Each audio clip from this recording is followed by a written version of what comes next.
Live है। चलो, नमस्ते मेरे प्यारे भाई, कैसे हैं आप सभी लोग? स्टूडेंट्स कैसे हैं आप सभी लोग? Good morning. चलो शुरू करते हैं बच्चों आज की कहानी बिना किसी टाइम वेस्ट के। अगर हमें ब्याज की दर निकालना है बच्चों, तो ब्याज की दर कैसे निकालते हैं? 1 साल का सिंपल इंटरेस्ट बटे प्रिंसिपल गुणा 100%। तो ब्याज की दर हमेशा प्रिंसिपल को बेस मान के, आधार को बेस मान के निकाली जाती है। क्लियर है? आप बोलोगे हाँ जी सर। अब हम यहां से इसी कॉन्सेप्ट से सवाल शुरू करेंगे। अब यहां से जितने भी सवाल हैं वो सारे डेविएशन और एलिगेशन पर बेस्ड हैं। डेविएशन और एलिगेशन पर बेस्ड सवाल है। आज की क्लास का टाइप नंबर 1, ध्यान से सुनेगा मेरे प्यार भी, सभी बच्चे ध्यान से। ऐसा होता है ना कि आप कुछ पैसा एसबीआई बैंक में जमा करते हो, कुछ पैसा आप एचडीएफसी बैंक में जमा करते हो। दोनों बैंक अलग अलग ब्याज देता है। सपोज ये बैंक 7% का ब्याज दे रहा है, एचडीएफसी 9% का ब्याज दे रहा है। फिर हम घर पे आके ये हिसाब करते हैं कि यार मैंने इन दोनों बैंक में जो पैसा लगाया है, मुझे दोनों बैंक मिलाकर टोटल कितना इंटरेस्ट दे रहे हैं, दोनों बैंक मिलाकर टोटल कितना इंटरेस्ट दे रहे हैं, दोनों बैंकों से कुल मिलाकर कितना रेट ऑफ इंटरेस्ट मिल रहा है। ऐसा सवाल आता है। यह सवाल आपको एग्जाम में भी काम आएगा और जिंदगी में भी काम आएगा अगर आप पैसा इन्वेस्ट करोगे बैंक में। वेरी गुड विक्रम, विक्रम का हरियाणा पुलिस में सिलेक्शन हो गया, वेरी गुड। सवाल में बोला एक आदमी ने एक, कॉन्ग्रेचुलेशन भाई विक्रम जी, कब हुआ है? एक आदमी ने एक बैंक में 1850 रुपए 7% की दर से और दूसरे बैंक में 2150 रुपए 9% की दर से इन्वेस्ट किया। पूरी धनराशि के लिए यानी कि टोटल इन्वेस्टमेंट पर, पूरे सम पर ब्याज की दर क्या है? तो मेरे भाई ब्याज की दर हमेशा प्रिंसिपल को बेस मान के निकाली जाती है। एक आदमी ने एक बैंक में 1850 रुपए जमा करे 7% ब्याज की दर से, दूसरे बैंक में 2150 रुपए जमा करे 9% ब्याज की दर से। क्लियर है? दो बैंक में नाम दे देता हूं, चाहे ए और बी, नाम दे दिया दो बैंक। तो बोला है दोनों बैंकों में मिलाकर ए प्लस बी कितना परसेंट उसको ब्याज मिलेगा। और जहां प्लस आता है बेटा वहां क्या लग जाएगा? डेविएशन। अगर मैं पूरी कैलकुलेशन करूंगा तो बहुत समय जाएगा। हमने क्या सीखा है, जब भी ऐसा सवाल हो ब्याज की दर प्रिंसिपल को बेस मान के निकाले जाते हैं, तो आप प्रिंसिपल का रेशियो ले लो। 0 से 0 कट जाएगा, 5 से कट जाएगा, 5 तिया 15, 5 सत्ते 35, 5 चौक 20, 5 तिया 15, यानी कि 37:43। दो बैंकों में अपना पैसा इन्वेस्ट किया 37:43 के अनुपात में। पहले बैंक में ब्याज की दर 7% है, दूसरे में ब्याज की दर 9% है। दोनों बैंकों से मिलाकर ब्याज की दर क्या है? देखो, आप 9% को ब्रेक करके नहीं लिख सकते क्या बच्चों? आप 9% को ब्रेक करके नहीं लिख सकते? 7% प्लस 2%। आप बोलोगे हाँ जी सर, आप बिल्कुल लिख सकते हो। 7% प्लस 2% लिख सकते हैं। आप बताओ मेरे भाई, पहले बैंक में भी आपको 7% ब्याज मिल रहा है, दूसरे बैंक में भी 7% ब्याज मिल रहा है, तो 7% तो ब्याज है ही है, प्लस एक्स्ट्रा कितना है? तो आप कहोगे सर दूसरे बैंक में 43 का 2% एक्स्ट्रा है, दूसरे बैंक में 43 का 2% एक्स्ट्रा है। जो एक्स्ट्रा केक कटेगा तो सभी में बटेगा, टोटल में डिवाइड हो जाएगा। टोटल मतलब 37 प्लस 43, 37 प्लस 43 यानी कि 80। अब 2 से 80 बेटा आपका 40 बार चला जाएगा। अब 43 को 40 से भाग देना आसान है, 40 एकम 40। अब 3/40, 3/40 क्या होता है? 1/40, 1/4.25, 1/40.025, 3/40.075। तो आएगा, साथ में एक जोड़ेंगे 8.075%। तो दोनों बैंक से मिलाकर आपको 8.075% का ब्याज मिला।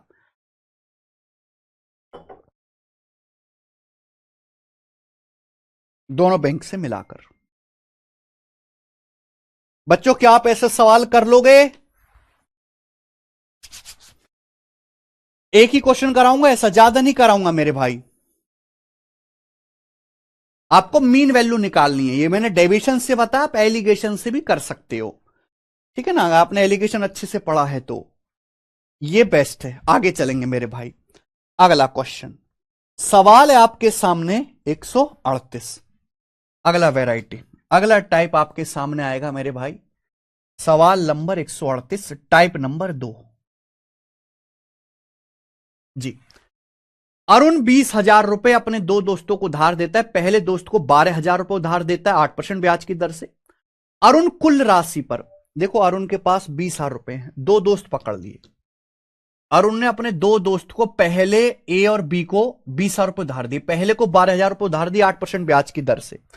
अरुण कुल राशि पर 10% लाभ कमाना चाहता है। टोटल 20,000 पर 10% प्रॉफिट कमाना चाहता है। बताओ, दोस्तों से भी प्रॉफिट कमाना चाहता है। अतः उसे शेष राशि जो रिमेनिंग अमाउंट है वो दूसरे दोस्त को किस ब्याज की दर पर उधार देना चाहिए जिससे कि उसकी इच्छा पूरी हो सके। अब बताओ मेरे भाई, ये सवाल डेविएशन से भी हो जाएगा, एलिगेशन से भी हो जाएगा। भाई मैंने आपको पढ़ाया है, कल ही बता दिया था कि अगर आप रेट ऑफ इंटरेस्ट पे एलिगेशन लगाते हो, एलिगेशन से बता दे रहा हूं, तो रेट ऑफ इंटरेस्ट प्रिंसिपल को बेस मान के निकाला जाता है। रेशियो किसका आएगा? प्रिंसिपल का। एक आदमी के दो दोस्त हैं, उनको 20,000 रुपए उधार दिया। पहले आदमी को उधार दिया 8% ब्याज की दर से। बोला है दूसरे आदमी को किस ब्याज की दर से पैसा उधार देना चाहिए कि कुल मिलाकर टोटल उसको 10% का ब्याज मिल सके। देखो उसने 20,000 रुपए उधार दिया है। पहले दोस्त को कितना उधार दिया? 12,000 रुपए। दूसरे दोस्त को कितना पैसा उधार दिया मेरे भाई? 8,000 रुपए। दूसरे दोस्त को कितना पैसा उधार दिया होगा फिर? 20,000 में से 12,000 घटाइए, दूसरे दोस्त को 8,000 रुपए उधार दिया होगा। यानी कि दोनों दोस्त को जो पैसा उधार दिया किस रेशियो में? 4 तिया 12, 4 दूनी 8। किस रेशियो में मेरे भाई? 3:2 के अनुपात में। आप बोलोगे हाँ सर, जो दोस्तों को पैसा उधार दिया 3:2 के अनुपात में। लगा दीजिए एलिगेशन। 10% में से 8% घटाएंगे 2%, तो 2 की वैल्यू 2% के बराबर है, तो 3 की वैल्यू क्या आ जाएगी बेटा? 3% आ जाएगी। अब आप खुद बताओ, मैंने सिखाया है अगर ये मीन वैल्यू से कम है, अगर 10 से कम है 8, 2%, तो 10 से ज्यादा होगा। कितना ज्यादा होगा? 3, तो 10 से 3 ज्यादा 13%। तो दूसरे दोस्त को 13% ब्याज की दर पे उधार देना पड़ेगा, 13% ब्याज की दर से उधार देना पड़ेगा। यह आंसर है डी ऑप्शन। एकदम आसान सवाल। 16 गलत है, 13%। रिवर्स डेविएशन से भी सवाल हो जाएगा, रिवर्स डेविएशन से भी। ठीक है, चलेंगे एक और सवाल करेंगे ऐसा ही, एक और करेंगे थोड़ा सा अपर है, मेंस लेवल। सीजीएल 2018 मीन्स का सवाल है ये।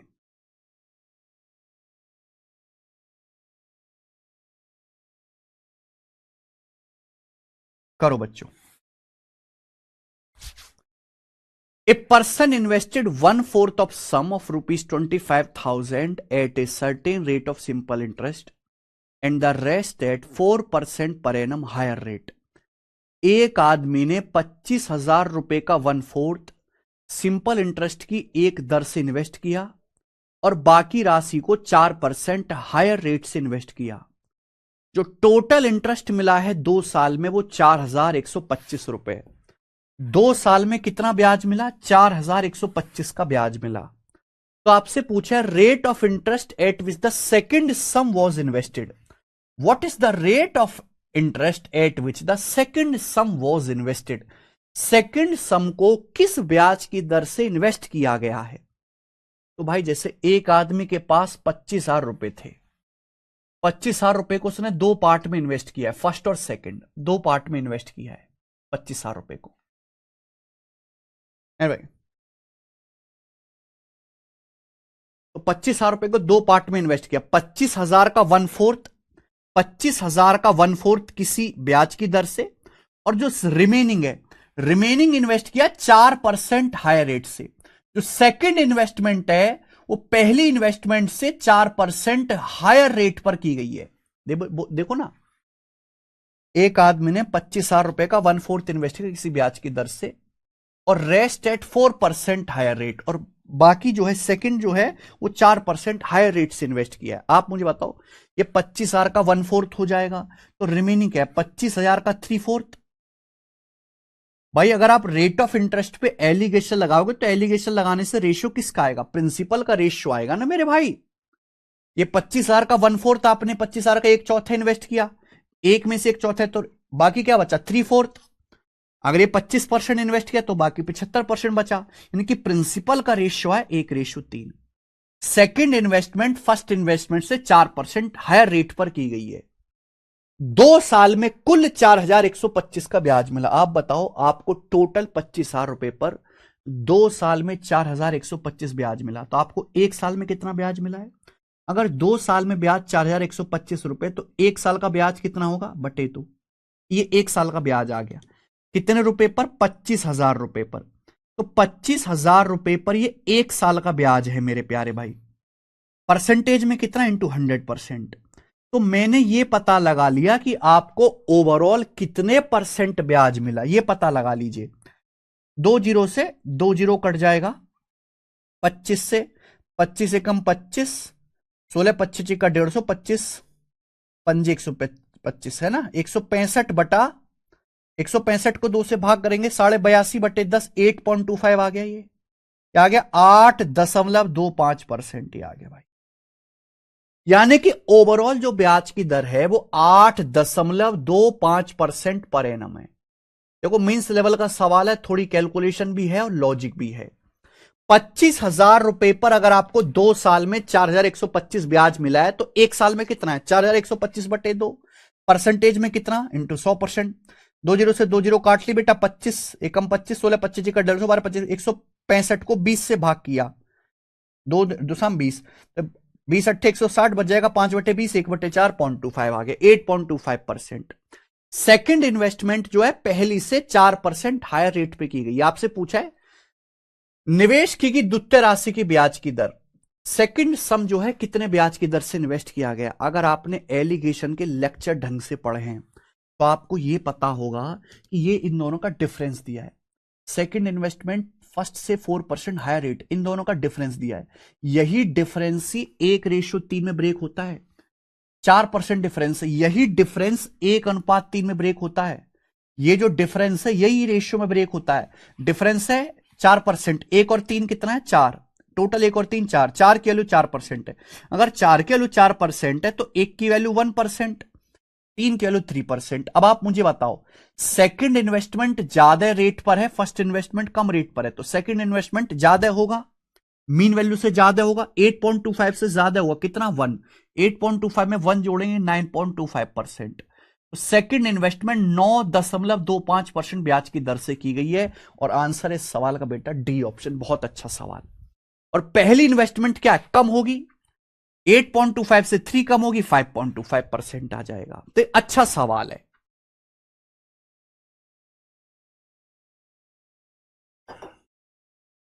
ठीक है ना, तो फर्क तो होता है बेटा।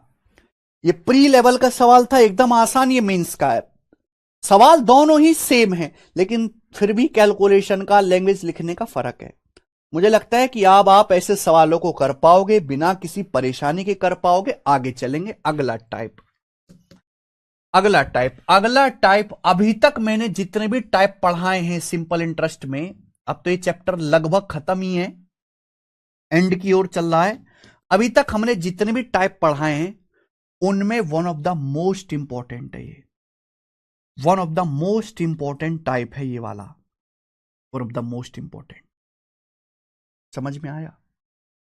और मैं सवाल को करने के दोनों ही तरीके बता दूंगा। मैं आपको परसेंटेज ब्रेक मेथड भी समझा दूंगा और मैं आपको यहां एलिगेशन मेथड भी समझा दूंगा। 2 मेथड होते हैं इस सवाल को, ऐसे सवालों को करने के। देखिए, वेरी वेरी मोस्ट इंपॉर्टेंट सवाल है। सवाल नंबर 140 पढ़ो पहले। A sum of 15,600 रुपए is invested partly at 7% per annum and the remaining at 9% per annum simple interest. 15,600 रुपए का कुछ हिस्सा इन्वेस्ट किया गया 7% ब्याज की दर से और बाकी इन्वेस्ट किया गया 9% ब्याज की दर से। अगर हमें टोटल 3 साल में 3,738 रुपए ब्याज मिला है 3 साल में, तो आपसे पूछा है 7% की दर पे कितना पैसा इन्वेस्ट किया गया था 7% की दर से। भाई मैंने मान लिया कि आपने कुल 15,600 रुपए इन्वेस्ट किया है, 7% ब्याज की दर से ए रुपए इन्वेस्ट किया, 9% ब्याज की दर पर आपने बी रुपए इन्वेस्ट किया। यही है ना सवाल? यानी कि आपने टोटल 15,600 रुपए इन्वेस्ट किया। क्लियर है? आप बोलोगे हां जी सर बिल्कुल सही।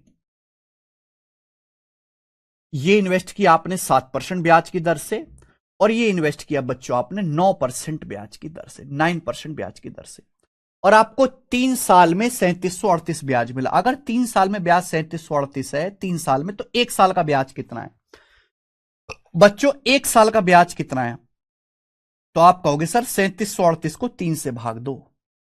अभी 3 एकम 3, 3 दूनी 6, 3 चौक 12, 3 चिंग 18, 1246 रुपए 1 साल का ब्याज आ गया।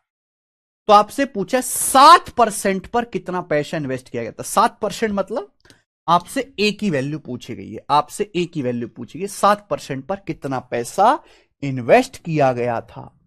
तो भाई अगर आपसे ये पूछा है तो मैंने आपको परसेंटेज ब्रेक मेथड परसेंटेज में बताया है, प्रॉफिट लॉस में पढ़ाया है। क्या आप 7% को ब्रेक करके ऐसे नहीं लिख सकते? 9% माइनस 2%।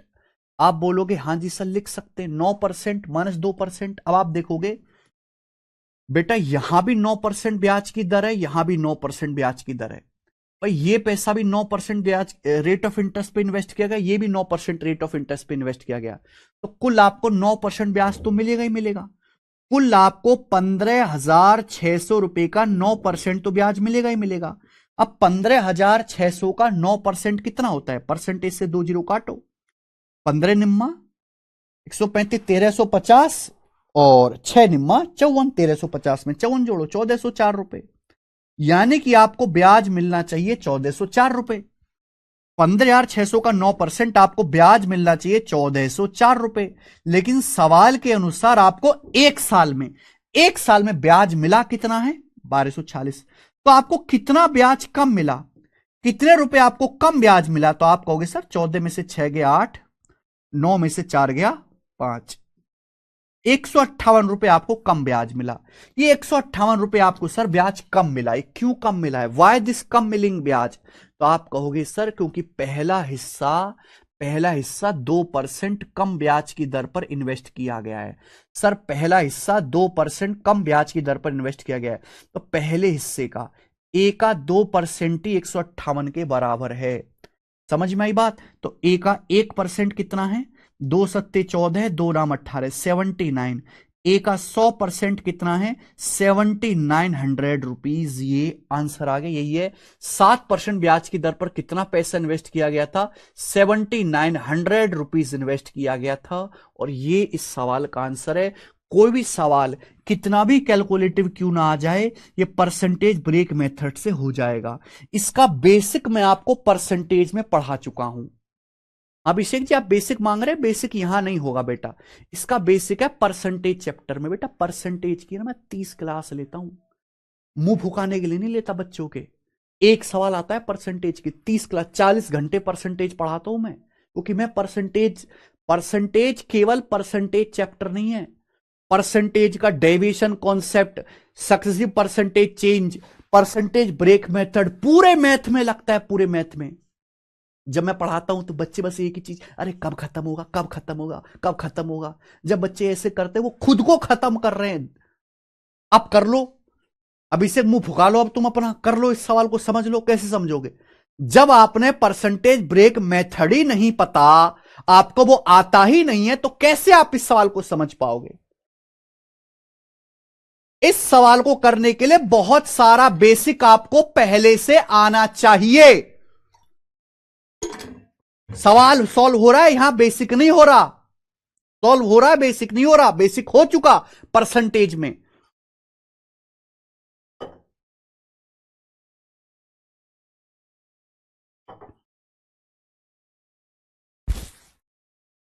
नहीं आता? जाके परसेंटेज की सेकंड नंबर सीट देखो, उसमें समझाया परसेंटेज ब्रेक मेथड क्या होता है, कहां से लगता है, कैसे लगता है।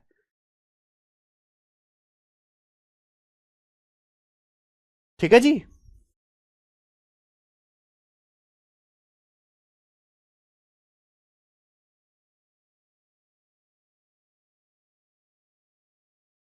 सवाल करने के लिए बेसिक पढ़ना पड़ता है। एक ही बात को एक ही कॉन्सेप्ट 10 चैप्टर में यूज होगा, तो क्या उसको 10 बार पढ़ाया जाएगा? नहीं, एक बार परसेंटेज में टिक के पढ़ाया। जब मैं कहता रहता हूं बच्चे से कि परसेंटेज ढंग से पढ़ लो, ढंग से पढ़ लो, ढंग से पढ़ लो, एक सवाल आता है परसेंटेज का, एक सवाल, लेकिन मैं 30 क्लास लेता हूं परसेंटेज की।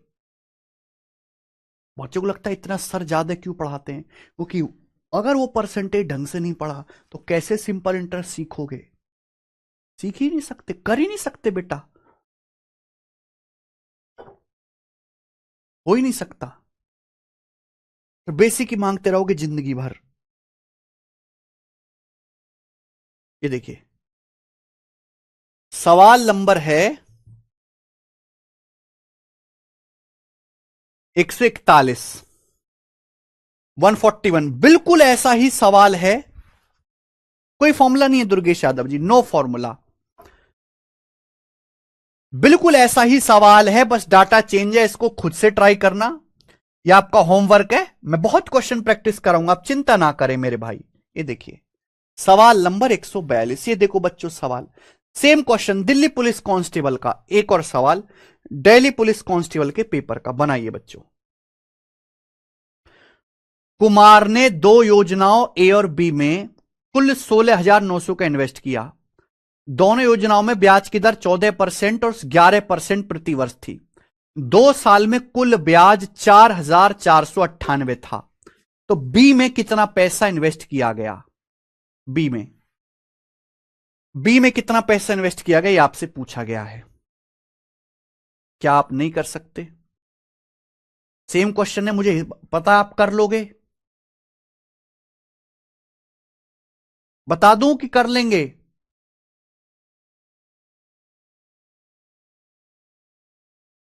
एलिगेशन से भी बताऊंगा एक सवाल, काहे चिंता करते हैं। देखो ये भी सेम ही है, चलो मैं जल्दी से बता देता हूं, या क्या बताना है इसमें, सेम ही तो है। ट्राई करना है इसको खुद से, सेम ही क्वेश्चन है, बस डाटा ही तो अलग है। खुद से ट्राई करना। चलो ये देखो आप, सवाल नंबर 143, सवाल नंबर 143 इसे कराते हैं। 143 ठीक है, जैसे आपका 140 है बिल्कुल ऐसे ही 141 142 है। 2 साल का ही दे रखा है, ट्राई करना खुद से, ना हो तो बाढ़ में जाओ। ठीक है जी। 143 ये भी सेम ही टाइप का क्वेश्चन है, सेम ही टाइप का, पर ये मैं आपको बता देता हूं एलिगेशन से। ये क्वेश्चन मैं आपको करवा देता हूं, चलिए एलिगेशन से।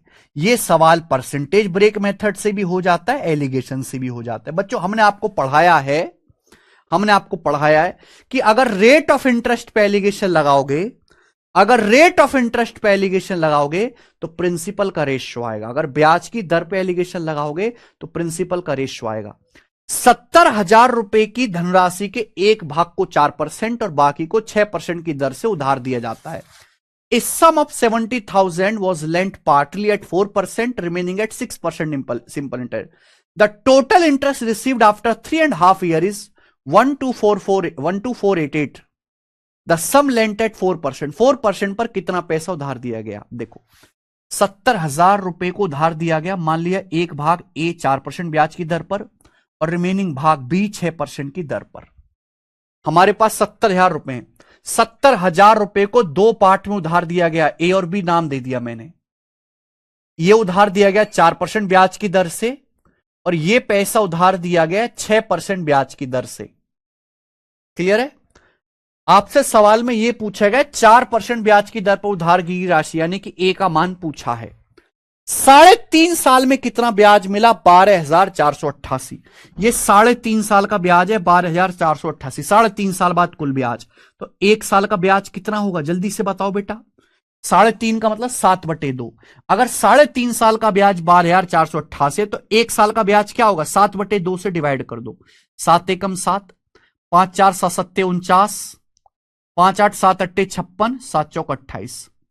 1784 का दुगुना 3400 और 168, 3568 रुपए, 3568 रुपीज आ गया, 3568 रुपए। क्लियर है? आप बोलोगे हाँ जी सर बिल्कुल क्लियर है। तो बच्चों मैं ये कह सकता हूं, आप ये बताओ कि टोटल धनराशि पर ए और बी पर मिलाकर आपको टोटल कितना रेट ऑफ इंटरेस्ट मिला है? दोनों पर मिलाकर कुल धनराशि पर। भाई टोटल अमाउंट आपने उधार दिया गया 70,000 रुपीज टोटल प्रिंसिपल पर। 1 साल में कितना ब्याज मिला आपको मेरे भाई? 1 साल में ब्याज मिला है 3538 रुपए। 1 साल में 3568 रुपए ब्याज है। परसेंटेज में कितना इंटू 100% ही आ जाएगा। परसेंटेज में कितना बेटा इंटू 100% ही आ जाएगा। या 2 जीरो से 2 जीरो कट गया मेरे भाई, 2 जीरो से 2 जीरो कट गया, ये आ गया। चाहे तो आप काट सकते हो वरना ऐसे ही रहने दो, मुझे तो कोई दिक्कत नहीं है। 3568/700%, ये आ गया 3568/700%, ये आ गया। ये ओवरऑल ब्याज की दर आ गई। काट भी सकते हो, ना काटो तो भी हो जाएगा। 3568/700%। क्या किसी बच्चे को कोई डाउट? आप बोलोगे नहीं सर कोई भी यहां पे दिक्कत नहीं है, ये ओवरऑल ब्याज की दर आ गई। यानी कि कुल धनराशि पर आपको इतना ब्याज मिला मेरे भाई। अगर ये आपको एलिगेशन लगाना है, सॉल्व करना है, तो सॉल्व करने के लिए सिंपल करना पड़ेगा। मैंने क्या सिखाया है, यहां बटे 700 आ रहा है ना, तो पूरे को 700 से मल्टीप्लाई कर दो, 700 से मल्टीप्लाई कर दो, तो 700 चौका 2800, 700 छिक्का 4200, और यहां 700 से मल्टीप्लाई करेंगे 3568। अब घटा दीजिए, जब आप घटाओगे तो 4200 में से 3568 घटाओ, कितना आएगा मेरे प्यारे बच्चे? तो आप कहोगे सर जी सर जी सर जी कुछ तो आ रहा है। ये आएगा 432 और 200 632। ये कितना आ रहा है? ये 3568 में से 2800 घटाएंगे तो ये आ जाएगा 768। ये कट जाएगा मेरा। अब इससे 4 से 150 158 आ जाएगा, और 4 से 192 आ जाएगा 192। हालांकि आगे भी कट सकता है पर अब मत काटो। कितना काटोगे? उसने बतेरा काट दिया तुम्हारा। ये आ गया, यानी कि ये प्रिंसिपल का रेशियो आ गया। ए और बी में पैसा इस रेशियो में इन्वेस्ट किया गया था, ए और बी में पैसा इस रेशियो में इन्वेस्ट किया था। टोटल कितना पैसा इन्वेस्ट किया गया? टोटल पैसा इन्वेस्ट किया गया बेटा 158 प्लस 192, 340 प्लस 10 350। टोटल पैसा इन्वेस्ट किया गया 350, जबकि टोटल पैसा इन्वेस्ट किया गया 70,000 रुपए। 350 की वैल्यू 70,000 रुपए है। कितने गुना? 200 गुना, 200 टाइम्स। तो बोला है 4% ब्याज पर कितना पैसा इन्वेस्ट किया? 158। 158 की वैल्यू भी 200 गुना होगी, यानी कि 30,600 रुपए। 30,000 और 1600, 31,600 रुपए आएगा। सॉरी, इस सवाल का आंसर आ गया सी ऑप्शन, 31,600 ये आंसर है।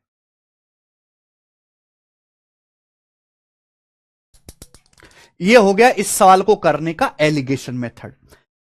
एलिगेशन मेथड से अगर मैं पर्सनली पेपर में होऊंगा तो मैं एलिगेशन मेथड से नहीं करूंगा, मैं परसेंटेज ब्रेक मेथड से ही करूंगा सवाल। मुझे परसेंटेज ब्रेक मेथड ही ज्यादा बढ़िया लगता है।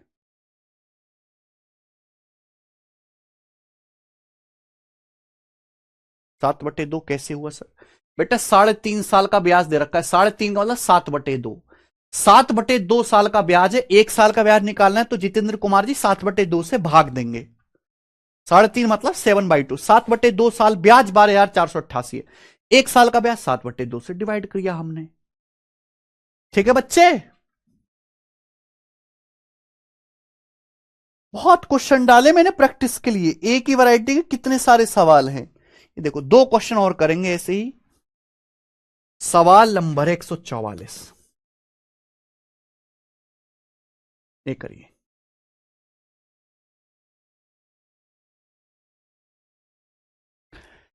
एक आदमी कुल 45,000 रुपये उधार लेता है। इसका एक हिस्सा 10% ब्याज की दर से, रिमेनिंग 12% की दर से उधार लेता है। 3 साल के एंड में वह कुल मिलाकर 59,940 रुपए का पेमेंट करता है। 3 साल के एंड में तो 12% की दर से उधार ली गई राशि कितनी है? आप एलिगेशन भी लगा सकते हो, परसेंटेज ब्रेक मेथड भी लगा सकते हो, दोनों रास्ते आपके पास हैं। मुझे परसेंटेज ब्रेक मेथड ज्यादा बढ़िया लगता है। चलिए मेरे दोस्तों, एक आदमी ने कुल 45,000 रुपए उधार लिया। एक भाग उसने उधार लिया 10% ब्याज की दर से, और रिमेनिंग उसने उधार लिया 12% ब्याज की दर से। मान लिया 10% ब्याज की दर से ए और 12% ब्याज की दर से बी उधार लिया है। तो टोटल कितना पैसा उधार लिया मेरे भाई? टोटल एक आदमी ने 45,000 रुपीज उधार लिया, 45,000 रुपए। ये ए 10% ब्याज की दर से और बी 12% ब्याज की दर से। बोलो हां कि ना? आप बोलोगे हां जी सर। 3 साल के एंड में वह कुल मिलाकर 59,940 का पेमेंट करता है। At the end of 3 year he paid in 1,59940 to settle the loan amount. What was the amount borrowed at 12% per annum? 12% per annum पर कितना अमाउंट बोरो किया गया, यानी कि आपसे बी की वैल्यू पूछे, इस सवाल में बी की वैल्यू पूछी गई है। एक बात बताइए मेरे भाई, आपने 45,000 रुपए उधार लिया, अपना कर्जा, अपना अमाउंट, अपना लोन सेटल करने के लिए 3 साल में 59,940 चुकाए, ब्याज नहीं ये अमाउंट है। बोला है अपना अकाउंट सेटल करने के लिए 3 साल में जो लोन का अमाउंट चुकाया है वो 59,940 है। तो आपने 3 साल में ब्याज कितना दिया है बेटा? अमाउंट में से प्रिंसिपल घटाओ, 59,940 में से प्रिंसिपल 45,000 घटाओ, 14,940 रुपए। 14,940 रुपए आपका 3 साल का ब्याज है, 3 साल का। तो बच्चे 1 साल का ब्याज कितना होगा? 3 से डिवाइड कर दो, ये 1 साल का ब्याज आ जाएगा। कितना आ जाएगा 1 साल का ब्याज? 1 साल का ब्याज आएगा 3 चौक 12, 2 3 आम 27, 2 3 अट्ठे 24, 4980 रुपए 1 साल का ब्याज आ गया, 4980। तो ये मैं हटाऊं तो 1 साल का ब्याज आ गया मेरे भाई 4980 रुपीज। दिस इज द ब्याज ऑफ 1 साल, 4980 रुपए, 4980। लेकिन सवाल में भाई साहब आपसे ये नहीं पूछा गया है, पूछेगा 12% पर कितना पैसा उधार लिया गया। तो आप ब्रेक नहीं कर सकते क्या? क्या ब्रेक नहीं कर सकते? 12 को ब्रेक करके आप ऐसे नहीं लिख सकते 10% प्लस 2%? ये दुनिया का सबसे आसान सवाल है। अब बताओ, ये भी 10% ब्याज की दर पर उधार लिया, ये भी 10% ब्याज की दर पर उधार लिया, तो कुल तो 10% ब्याज मिलेगा ही, कुल तो 10% ब्याज देना ही है। ये भी 10% ब्याज की दर है, यहां भी 10% ब्याज की दर है। तो टोटल अमाउंट आपने उधार लिया 45,000, तो 45,000 रुपए का 10% कितना होता है? 4,500 रुपए। तो आपको ब्याज कितना देना है? 4,500 रुपए। जबकि आप 1 साल में कितना दे रहे हो? 4980 रुपए। तो कितना आप एक्स्ट्रा दे रहे हो? 480 रुपए, 480 रुपए एक्स्ट्रा ब्याज है, एक्स्ट्रा ब्याज आप दे रहे हो। ये एक्स्ट्रा कहां से आया? Why, where from this extra coming? तो आप कहोगे सर यहां आपको बी का 2% एक्स्ट्रा ब्याज देना पड़ रहा है, यानी कि सर बी का जो आपको कैलकुलेट करना है उसका 2% ही 480 के बराबर है। तो 1% कितना आएगा? 240। 100% कितना आएगा? 24,000। 100% कितना आएगा? 2 जीरो चुपका दो, 24,000 रुपए। ये आपका आंसर है, यानी कि 24,000 रुपए उधार लिए गए थे 12% ब्याज की दर से। ये आंसर है, सी ऑप्शन करेक्ट है। बच्चों क्या अब आप इस टाइप का सवाल कर लोगे?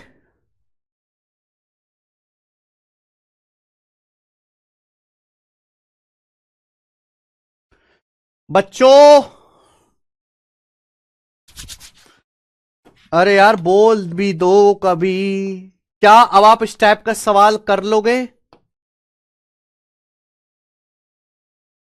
हाँ, लैपटॉप से कमेंट करने में प्रॉब्लम आ रही है।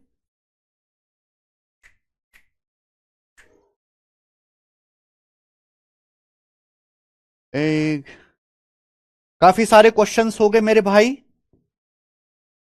ये देखिए मैंने आपको दोनों चीज सिखाई, परसेंटेज ब्रेक मेथड सिखा दिया, होमवर्क है आपके लिए। मैंने एलिगेशन मेथड भी बता दिया और एक और सवाल से बता दिया परसेंटेज ब्रेक मेथड से। कर लोगे?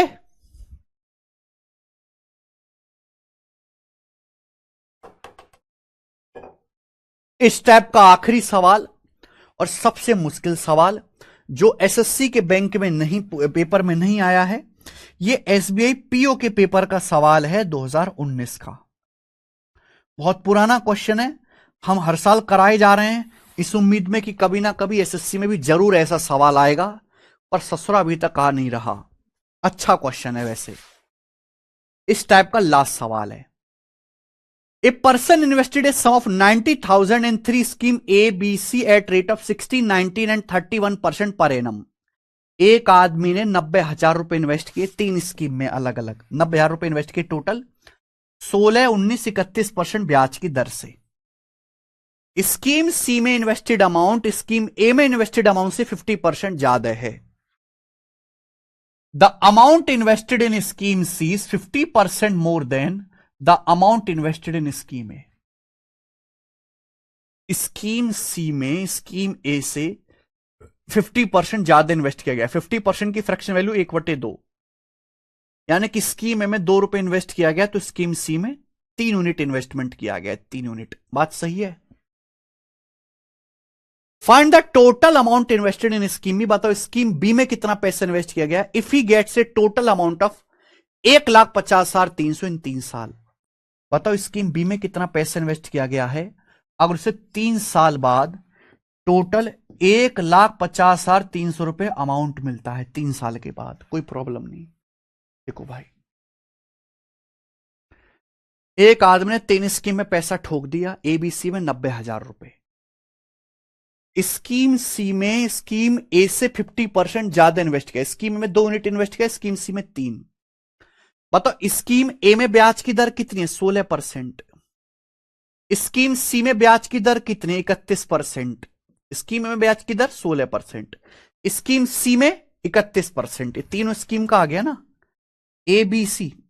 स्कीम में 16% ब्याज की दर से, बी में 19 और सी में 31।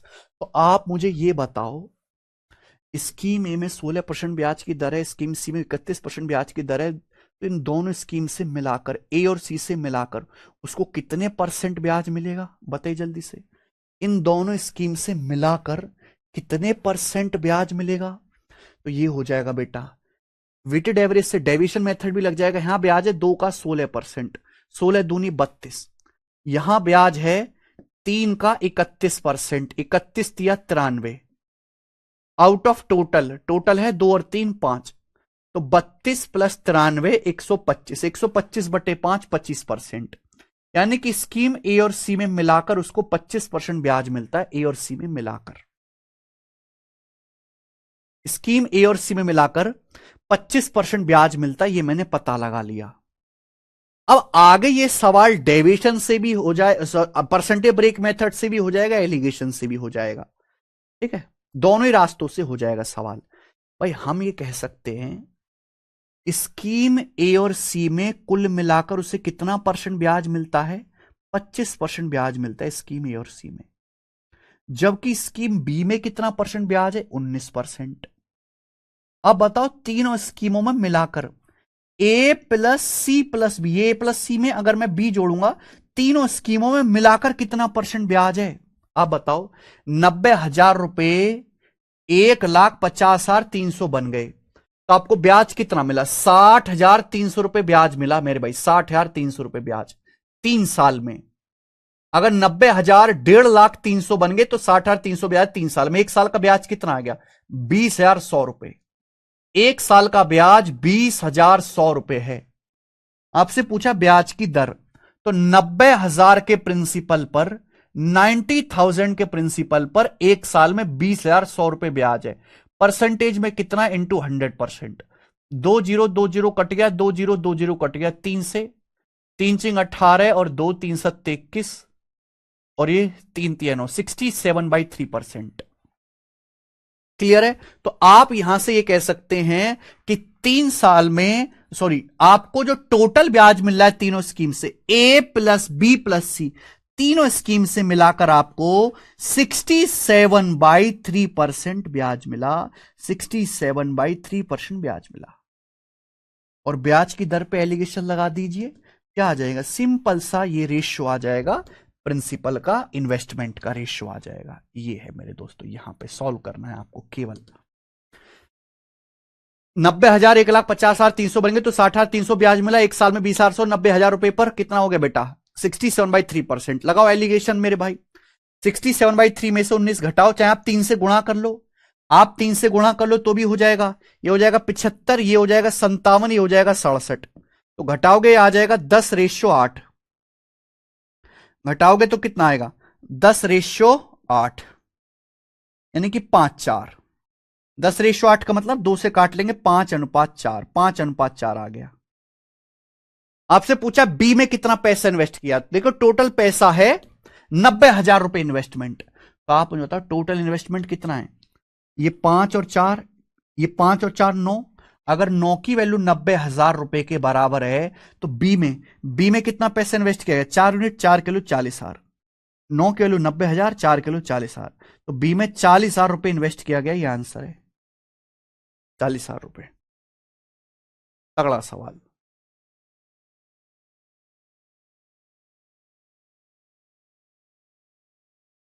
नमन चौधरी जी, जिस दिन आप मेंस क्लियर करने लायक बन जाएंगे, लायक शब्द होता है लायक, लायक, और इस मंथ नमन चौधरी आप लायक बन जाओगे, इस मंथ ही। Imamuddin 40 very good.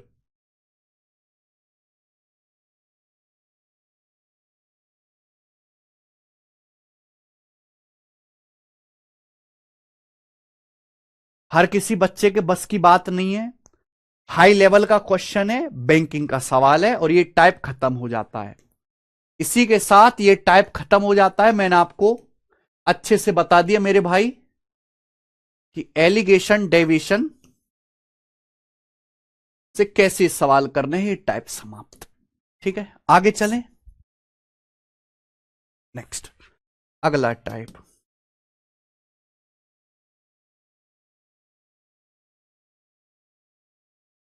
देखो, इस शीट में 160 सवाल हैं, 146 मैंने करा दिए हैं। अब बाकी के सवाल आप खुद कर लेना, ठीक है? कर लोगे ना बाकी के? तो अब इसकी एक शीट और है छोटी सी 30 सवालों की, उसको शुरू करेंगे कल, है ना? बाकी आप खुद कर लोगे। ये टाइप में बता देता हूं।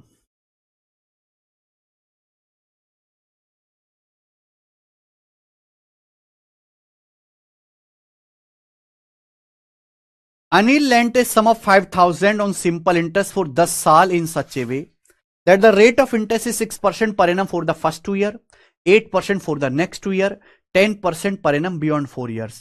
How much interest will he earn at the end of 10 years? Anil ने 5,000 रुपए उधार लिए 10। ये टाइप सबसे ज्यादा आसान है, सबसे इजी। ये टाइप सबसे इजी है, बस केवल हल्की कैलकुलेशन है इस टाइप में। अनिल ने 5,000 रुपए उधार दिए 10 साल के लिए सिंपल इंटरेस्ट पर, इस प्रकार से कि ब्याज की दर पहले 2 साल के लिए 6% है। आप बताओ, एक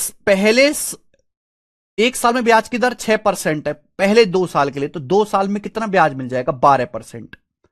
अगले 2 साल के लिए ब्याज की दर 8%, 8% ब्याज की दर है अगले 2 साल के लिए।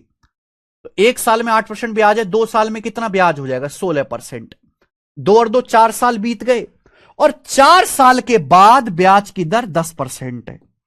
4 साल के बाद ब्याज की जो दर है वो 10% है। आप बताओ, आपने पैसा टोटल 10 साल के लिए उधार दिया, 10 साल में से 4 साल बीत गए, 2 साल और 2 साल 4 साल बीत गए, तो बचे कितने? 6 साल। यानी कि बचे 6 साल के लिए ब्याज की दर 10% है। एक साल में अगर 10% इंटरेस्ट है तो 6 साल में कितना आएगा? 60% सिंपल इंटरेस्ट। तो इस हिसाब से 10 साल में आपको सिंपल इंटरेस्ट मिलेगा कितना? 10 साल में 60, 16, 12, 28, 88% आपको ब्याज मिल जाएगा। 10 साल में बच्चों आपको 88% ब्याज मिल जाएगा 10 साल में।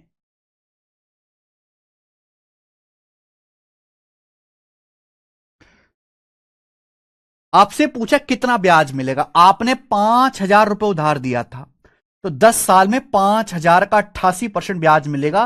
88 मतलब 11, 4400 रुपए। 5,000 का 88%, 4400 रुपए आपको ब्याज मिलेगा।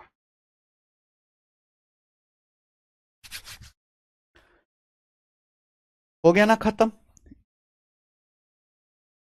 तो ये इजी टाइप है। 146 अपन लोग लेंगे यहां पे 147। ये बताइएगा,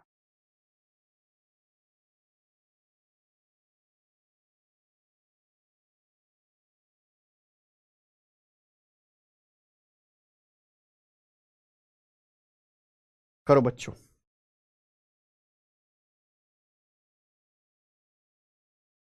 The rate of interest for the first 2 years is 6% per annum. For the next 3 years is 10% per annum. And for the period beyond 5 years is 12% per annum. ये उल्टा सवाल है।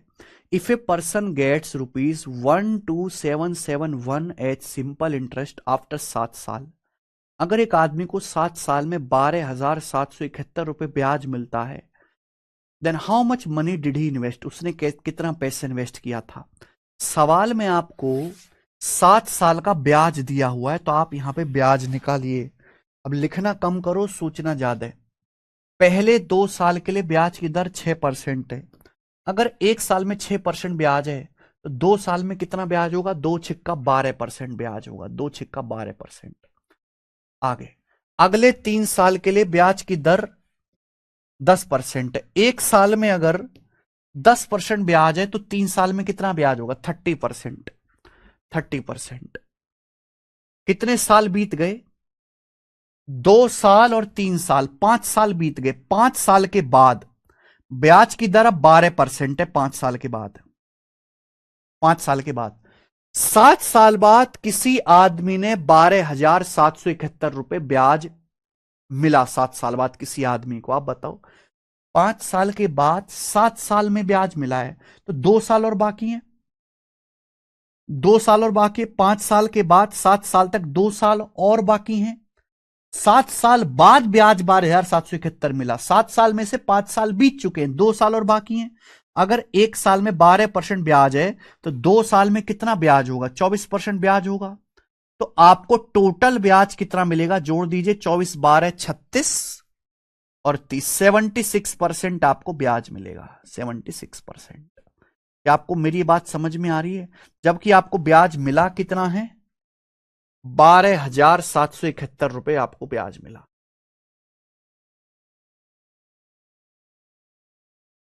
ठीक है ना बच्चे? आप बोलोगे हाँ सर।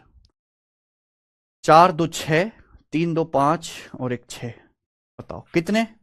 19 से जरूर कटेगा। 19 एक प्राइम नंबर है, तो 19 से काटोगे जरा आप, तो 19 19 छिक्का 102 और नहीं, 19 छिक्का 114 और 13 बच जाएगा। फिर 19 19 से नहीं कट रहा, क्या गड़बड़ है?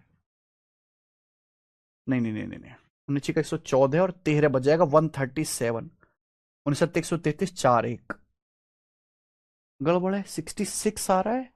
4 2 6 2, हाँ सॉरी, 66% आ रहा है। 66% आ रहा है, सॉरी, ये 66%। ठीक है जी। तो किससे जाएगा फिर ये? 66% की वैल्यू है, तो 1% की वैल्यू 12,771 बटे 66, 1% की वैल्यू है। पूछा इन्वेस्ट की राशि, यानी कि आपसे प्रिंसिपल पूछा है, प्रिंसिपल। 100% की वैल्यू पूछिए, 100% की वैल्यू, ये आएगा आंसर। और बच्चों 20,000 तो आंसर आने से रहा,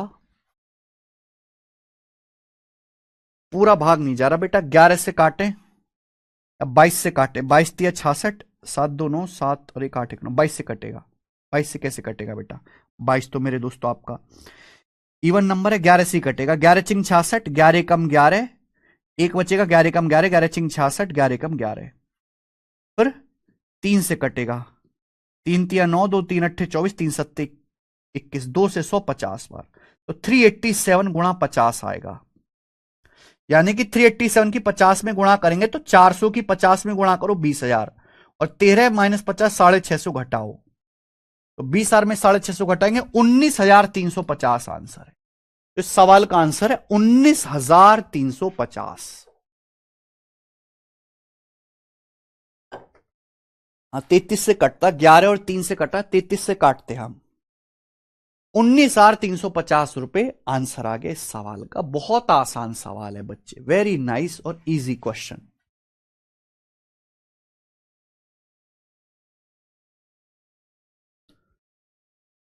वन 147।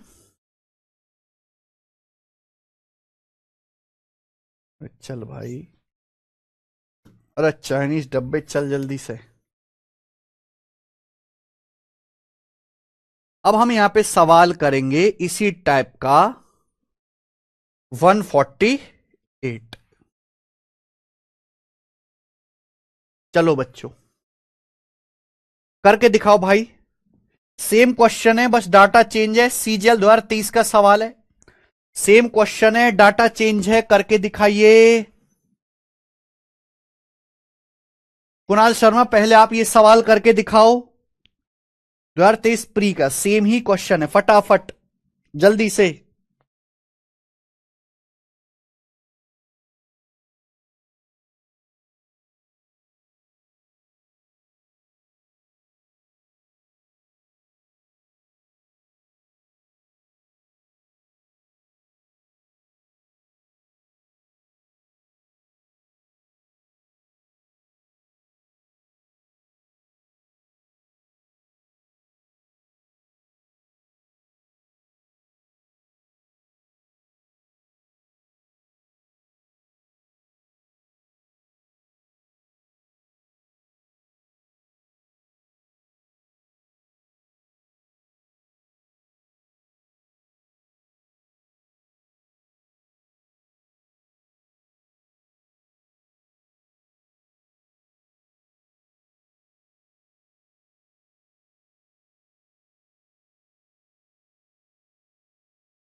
करो भाई। 26,000 सर वाराणसी आए। वेरी गुड, वेरी गुड, बिल्कुल सही बताया आप लोगों ने। 26,000 इस सवाल का ठीक आंसर है। बहुत बढ़िया। अब तो किसी को दिक्कत नहीं है। चलिए,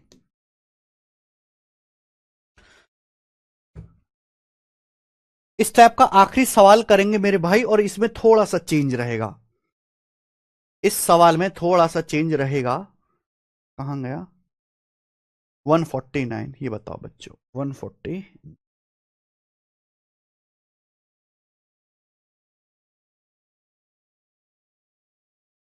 दिस इज द आंसर। सवाल करिए।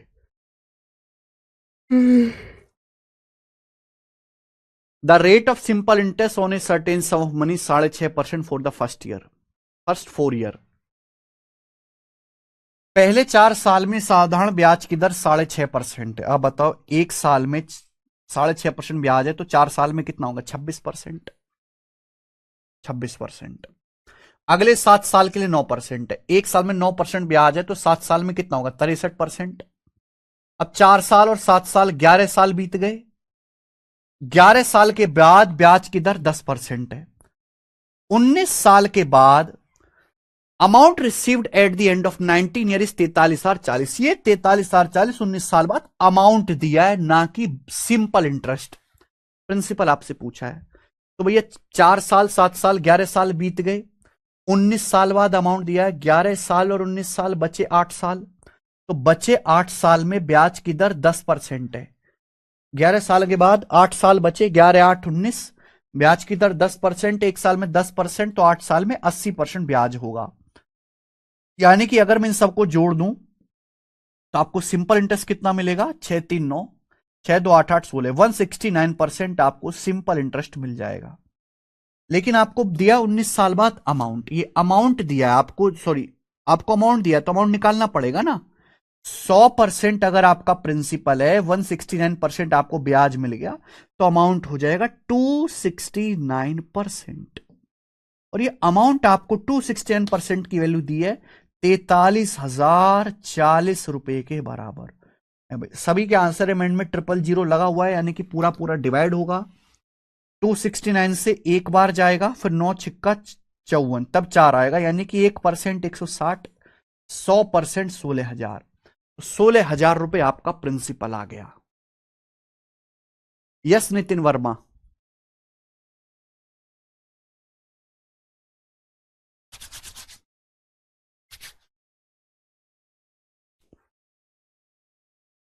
क्लियर है बच्चे? आप बोलोगे हां जी सर। मुझे लगता है अब आप ऐसा सवाल कर लोगे। नेक्स्ट आगे चलेंगे बच्चे। अगला सवाल नंबर 150, अगला टाइप और आज की क्लास का आखिरी सवाल। पता नहीं आज हमारे सर में दर्द हो रहा है। 150 और आज की क्लास का आखिरी सवाल करो बच्चों। हम खाना खा के थोड़ी देर आराम करेंगे।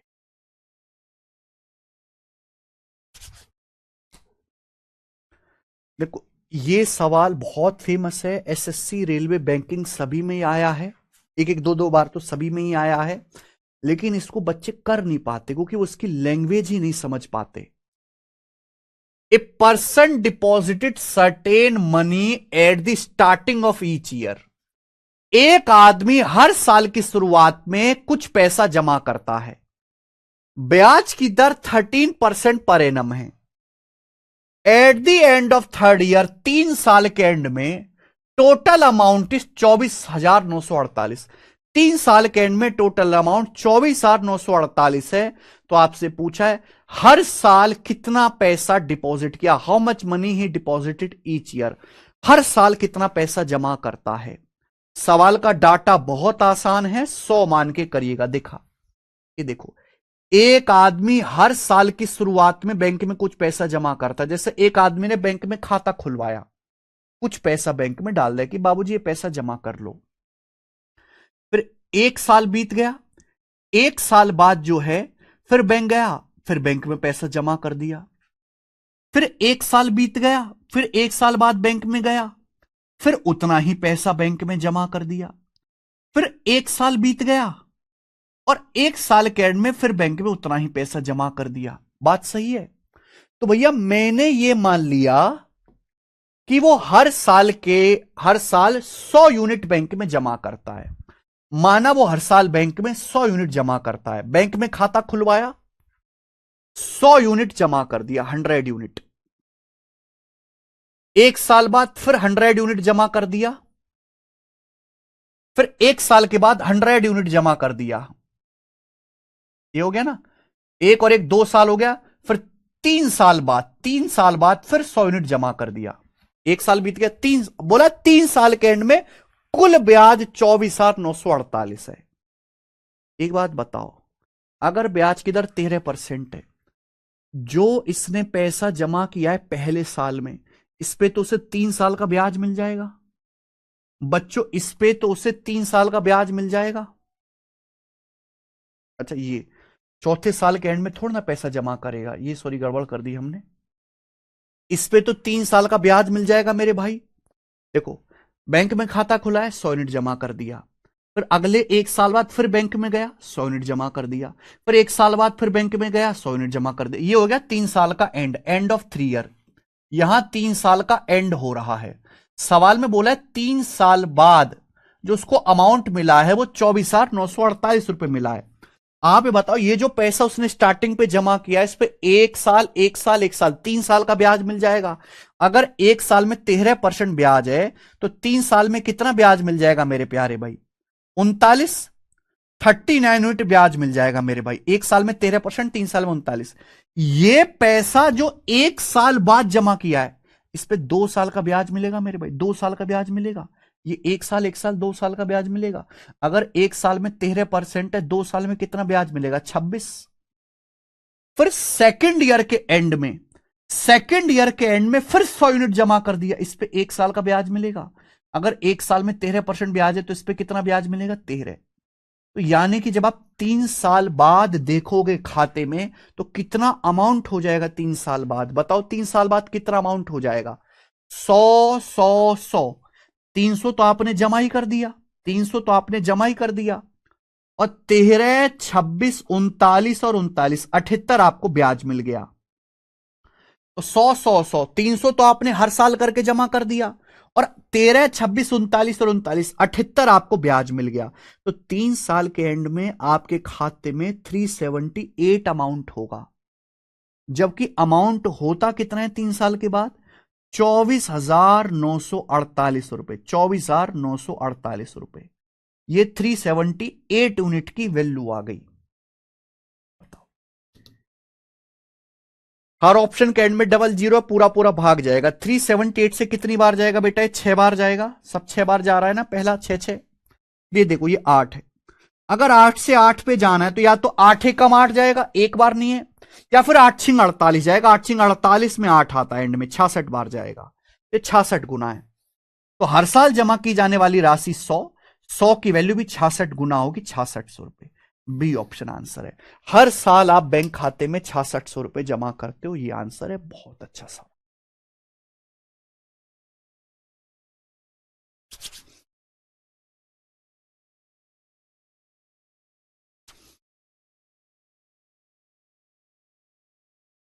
जितना बढ़िया सवाल है उतना ही इसका अच्छा सॉल्यूशन भी है, ठीक है ना। कभी कभार परेशान करने के लिए बच्चों के सवाल दिया जाता है क्योंकि बच्चे इसकी लैंग्वेज नहीं समझ पाते, ठीक है जी। इसी के साथ एक ही क्वेश्चन कराऊंगा, इससे ज्यादा इस पे मेहनत करने का कोई फायदा नहीं है। ये जो है टाइप समाप्त होता है बच्चों, और आज की क्लास को हम यहीं पे एंड करते हैं, ठीक है। समझ में आया? मजा आया क्लास में? अब हमारी मुलाकात होगी कल। बाय।